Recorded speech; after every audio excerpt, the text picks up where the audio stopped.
The clock on the living room wall ticks toward midnight. Outside, the streets are quiet, empty, waiting. Inside, families gather around glowing television screens, their faces lit by the same flickering light in living rooms across the entire country. There is no scrolling, no notifications, no second screen. There is only this moment, this room, this night. Everyone is waiting for the same thing, and when midnight comes, it will arrive for all of them at once. This is New Year's Eve in Germany in the 1970s, a time when the whole nation moved together through the same evening, watched the same programs, heard the same bells, and stepped into the new year as one. It's a world that feels impossibly distant now. But for those who lived it, the memory remains vivid.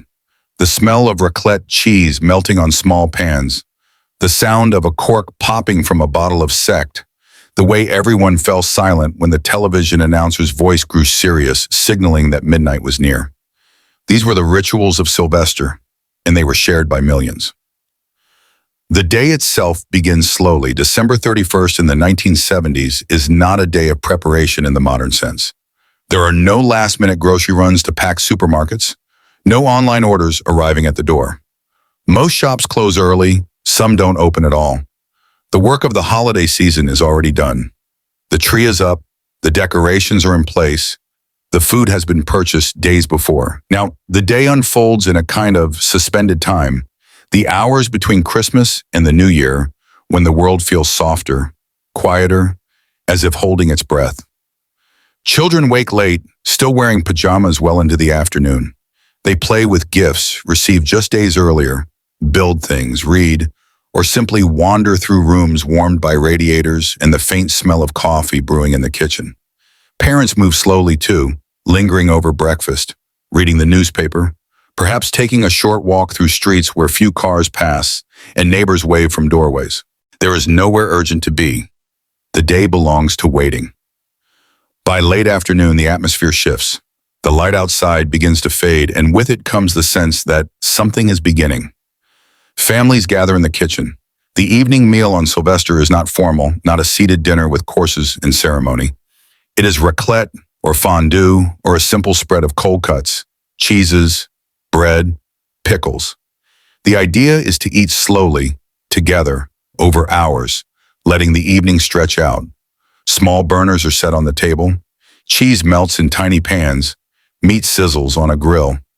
Everyone has their own space, their own rhythm, but they are all there around the same table, talking, laughing, waiting.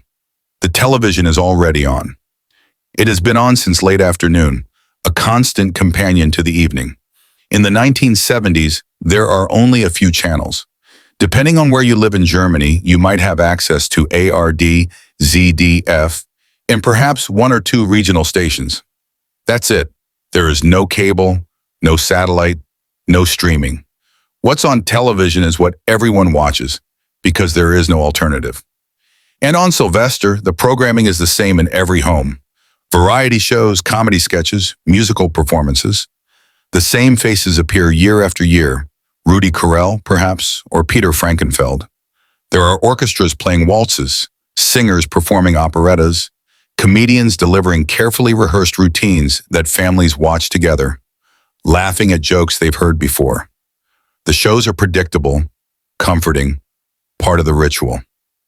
Then, always without fail, comes Dinner for One, the British comedy sketch about Miss Sophie's 90th birthday dinner, where her butler James serves an imaginary meal to 4 guests who are no longer alive, growing progressively drunker as he toasts each absent friend. It is shown every New Year's Eve, sometimes multiple times, on different channels. Nearly everyone in Germany watches it. The lines are memorized. The same procedure as every year, James. The same procedure as every year. It becomes a kind of mantra for the evening itself.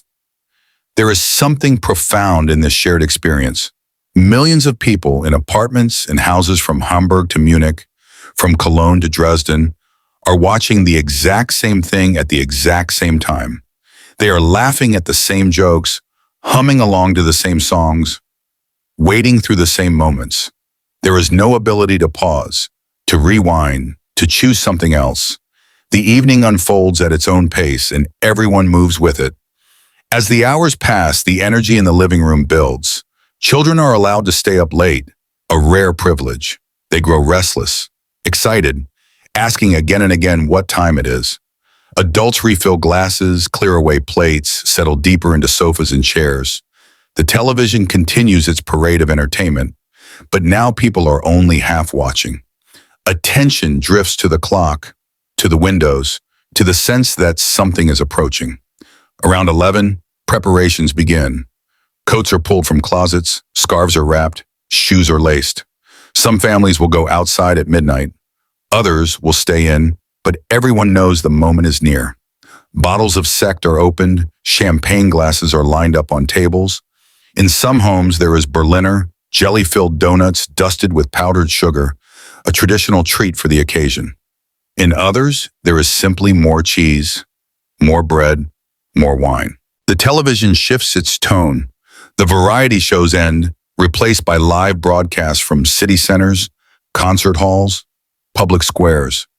Cameras show crowds gathering in Berlin, in Frankfurt, in Stuttgart, people bundled in heavy coats, scarves pulled tight against the cold, standing together under streetlights and waiting.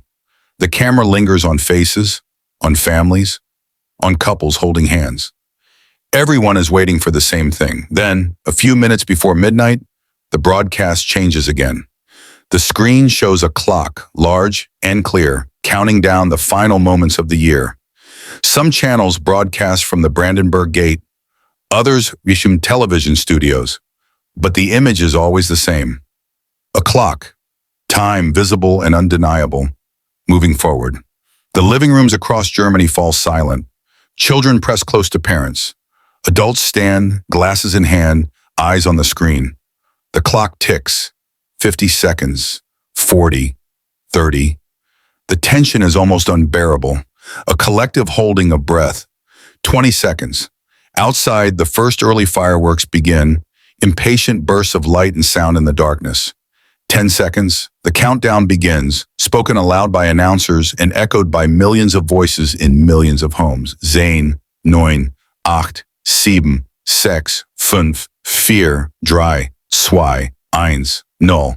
And then, all at once, the night explodes. Church bells ring from every tower, their deep voices rolling across cities and villages. Fireworks erupt, not in organized displays, but in wild, chaotic celebration. From every balcony, every backyard, every open space, rockets soar into the sky, bursting in showers of gold and silver and red. The noise is overwhelming, a roar of joy and release that seems to lift the very air. Car horns blare, people shout, glasses clink. Prost Neujahr, Happy New Year. Families embrace, kiss cheeks, raise glasses.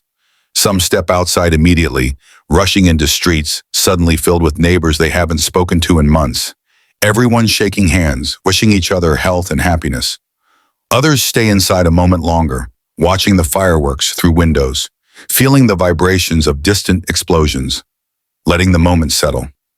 The television continues its broadcast, showing celebrations from around the country, but fewer people are watching now. The screens have served their purpose. The moment has arrived, and it belongs to the living, not the flickering images. For the next hour, the world is alive in a way it rarely is. Streets that are normally empty at night are filled with people. Children run with sparklers, their trails of light writing brief messages in the darkness. Adults stand in groups, sharing bottles, laughing, their breath visible in the cold air. The fireworks continue, wave after wave, until the sky is hazy with smoke and the smell of gunpowder hangs thick and sweet. Some families return inside after half an hour, others stay out until the cold drives them back.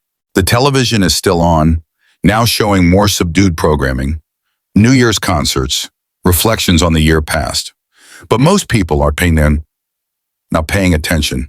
They are tired now, the adrenaline of midnight fading into a pleasant exhaustion. Children are carried to bed, half asleep on parents' shoulders. Adults sit together in dim rooms, talking quietly. The year behind them, the year ahead still unformed and full of possibility. Eventually, the house falls silent. The television is turned off. The lights go out. Outside, the last fireworks fade. The streets empty again.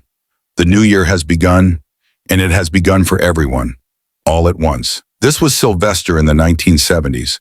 Not a private experience, not a choice among infinite options, but a shared journey through the same evening, the same programs, the same countdown, the same midnight. There was a unity to it, a sense of collective experience that shaped the night. You knew that your neighbors were watching the same show. You knew that across the city, across the country, people were laughing at the same jokes, waiting through the same moments, counting down together. There was no way to pause the evening, no way to skip ahead or choose a different path. The night unfolded at its own pace and you moved with it. And perhaps that was the beauty of it. In surrendering to the shared rhythm, in accepting that everyone was experiencing the same thing, there was a kind of connection, invisible but real. Today, New Year's Eve is different. We carry devices in our pockets that offer us 1,000 choices at every moment. We can watch what we want, when we want, alone or with others halfway around the world. We can curate our experience, personalize our celebration, document every moment, and share it instantly with networks of friends and strangers. But we have also lost something. The sense of shared time, of collective experience, of moving through an evening, knowing that millions of others are moving through it with you. The silence before midnight, when everyone waited together. The explosion of bells and fireworks that was not a spectacle to be watched, but a moment to be lived, all at once, by everyone.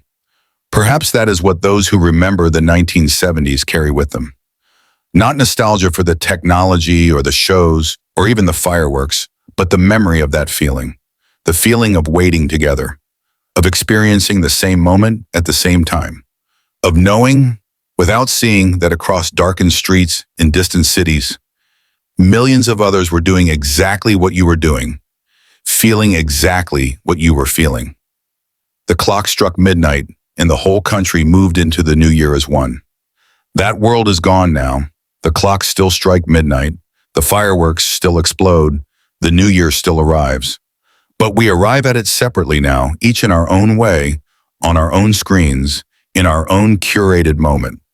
And maybe that's fine. Maybe that's progress. Maybe the ability to choose, to personalize, to connect across distances is worth what we've traded away. Or maybe on quiet nights, we still feel the echo of that old way, the way it felt to know that everyone was waiting with you, to know that when the clock struck 12, it struck for all of us at once. The living room is dark now. The television is off. The street outside is quiet again. But somewhere in memory, the clock is always ticking toward midnight, and we are always waiting together for the bells to ring.